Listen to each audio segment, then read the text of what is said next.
Hello everyone, welcome to the Concept Coaching family. This video is for those students who have got their class 10 social sciences board exam soon. In this video we'll learn how to attempt the social sciences paper. But first an introduction about me.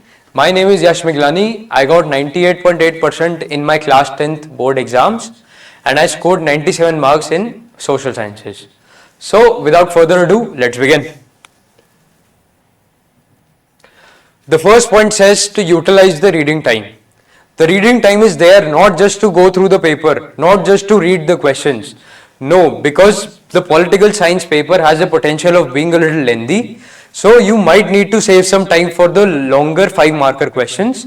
So what you could do is you could utilize the reading time by solving the MCQs during this time. You could choose the questions you want to attempt. The OR questions you can choose which one you want to attempt. And you could go through and mark the keywords in the case-based questions. The case-based questions are a little lengthy because they waste some time because you might need to read them again and again. But if you mark the important keywords initially, then it will save some time of yours. The second point says to start with the easier section first. Starting with a section which you are comfortable with, which you feel is easier, helps you build confidence and it makes going through the paper a little easier.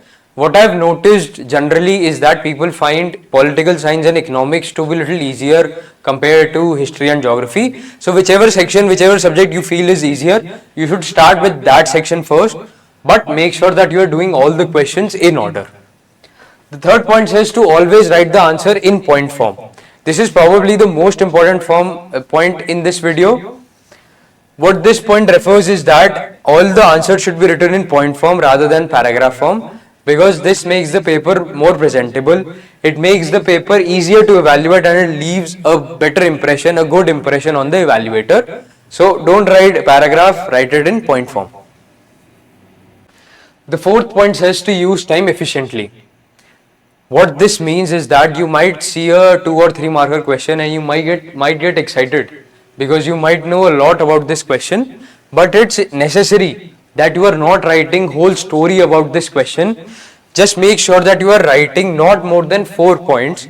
These points should be crisp, these points should be important, but don't write more than 4 points about this in these questions, because writing a whole story in these questions just wastes time. Make sure that you are writing only 4 points and saving time for the longer questions. The next point says to underline the facts that you are 100% sure of.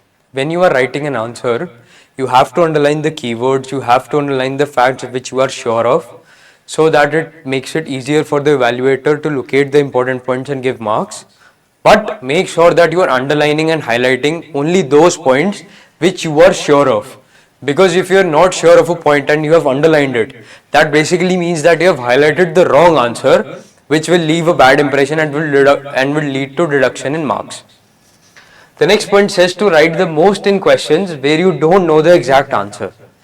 What this means is that if you don't remember the exact answer to a question, you don't remember what was there in that topic exactly, what you could do is locate the chapter and the topic from which the question is from and write about the topics just before that topic and just after that topic.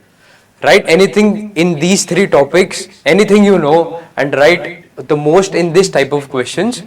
If you don't know anything, then make sure that you are not writing in point form. Write it in paragraph form because it's easier to elaborate more and fill up space in the paragraph form. The next point says to leave proper spacing. In board exams, as you all know, spacing and presentation is everything. So make sure that you are leaving proper lines after each and every answer. You are making lines after the answer. You could also make margins, like this is what I used to do. I used to make 2 margins and write the answer in between. This just makes your paper more presentable, little more prettier.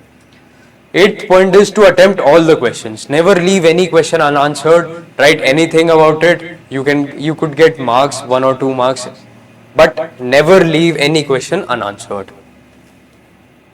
Thank you. That's it from my side. All the best. Keep preparing.